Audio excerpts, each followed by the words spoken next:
जीवन में उतार चढ़ाव आते रहते हैं। सफलता असफलता से सभी का सामना होता है।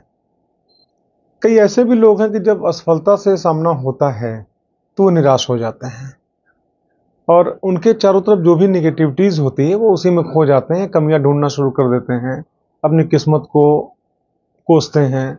हमारे पास ये नहीं था, अगर ऐसा होता तो ये हो जाता, वो होता तो हम ये कर लेते, और सिर्फ कमियों को गिनाते हैं। तो जानते हो, कमियों को गिना के अपने आप को बेगुनाह साबित करने का प्रयास करते हैं, क्योंकि असफलता हाथ लग ही चुकी है। जबकि ऐसा नहीं है।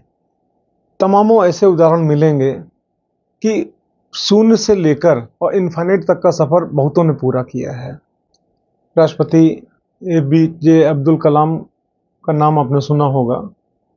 पेपर बांटते थे, घर घर में जाके अखबार बांटते थे, और एक अखबार बांटने वाला लड़का मिसाइल मैन बन जाता है, पूरे राष्ट्र का प्रतिनिधित्व करता है।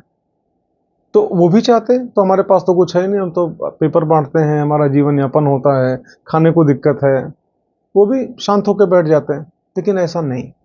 16 साल की उम्र का एक लड़का पेट्रोल पंप पे काम करते करते बड़ा होकर धीरू भाई अंबानी बन जाता है, एक बहुत बड़ी धरोहर खड़ी कर देता है। तो कभी भी अपने चारों तरफ की जो भी कमियां हैं उससे निराश नहीं होना चाहिए, उससे भी हमको सबक लेना चाहिए। हमें याद है 1995 की एक घटना है। एक बैच हमारा सुबह चलता था 5 बजे से 6 बजे तक। जाड़े का मौसम था, शीतलहरी चल रही थी, और 5 बजे पढ़ाने के लिए 4 बजे हमको उठना पड़ता था और रेडी होके 5 बजे अपने क्लास में पहुंचना होता था। उसी शीतलहरी जाड़े के मौसम में एक दिन सुबह जब मैं 4 बजे उठा तो अचानक बाहर हमको साइकिल की आवाज़ सुनाई पड़ी। मुझे लगा कि शायद हमको उठने में देर हो गई, शायद 5 बज गया, आज क्लास भी शायद मिस हो जाए। घड़ी देखा तो घड़ी में उस समय 4 बज रहा था, जैसे मैं डेली उठता हूँ। फिर साइकिल की आवाज़, हमने सोचा बाहर कोई होगा। गेट मैंने खोला तो देखा एक बच्चा बाहर खड़ा था। वो डेली पढ़ने आता था 5 से 6 के बैच में, और देह पे कपड़े भी कम थे, ठंड से ठिठुर भी रहा था। तो हमने पूछा कि बेटा अभी तो 4 बजे है, बैच तो 5 बजे शुरू होता, तुम 1 घंटा पहले कैसे आ गए? तो कुछ देर तो शांत वो खड़ा रहा। फिर बाद में जब मैंने दोबारा क्वेश्चन रिपीट किया तो बोला कि सर हमारे घर पे घड़ी नहीं है। दिन में तो हम लोग इधर उधर टाइम पूछ के अंदाज़ा लगा लेते हैं, अब सुबह के टाइम हम किससे पूछें कै बजा है?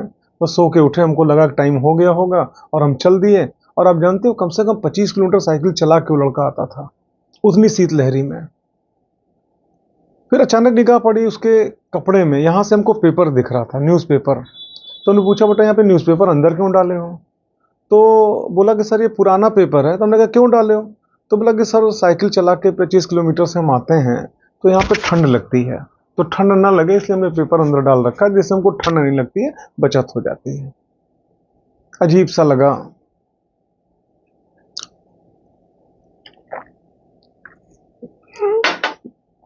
मैंने उस बच्चे के अंदर पढ़ने की लगन देखी, ललक देखी कि इस भीषण शीतलहरी में जब पूरा हिंदुस्तान रजाई के अंदर दुबका हुआ है, तब भी ये लड़का 25 किलोमीटर की दूरी से साइकिल चला के, और इस अभाव में कपड़े ढंग के पहनने के लायक उसके तन पे नहीं है, घड़ी नहीं है उसके पास, समय नहीं जान सकता है, और सुबह ही आया है। अजीब सा लगा। खैर अगले दिन हमने व्यवस्था करके एक घड़ी उसको दी, गर्म कपड़ों की भी व्यवस्था कराई, और वो लड़का पढ़ता रहा, मन लगा के पढ़ता रहा। बहुत तेज तो पढ़ने में नहीं था, लेकिन पढ़ने की ललक उसके अंदर थी, और पढ़ते पढ़ते अच्छे नंबर से वो पास हुआ। आज वो अच्छे पद पे कार्यरत है, अपने परिवार को भी संभाल रखा है उसने। कभी मुलाकात होती है तो बहुत खुशी होती है। तो अभाव को कभी भी अपनी कमजोरी न बनने दो, अभाव को अपनी ताकत बनाओ। अभाव के विरुद्ध आपको लड़ना है, कुछ हासिल करना है। अगर आप ठान लोगे कि हमको कुछ करना है तो अभाव आपका रास्ता रोक नहीं सकता है।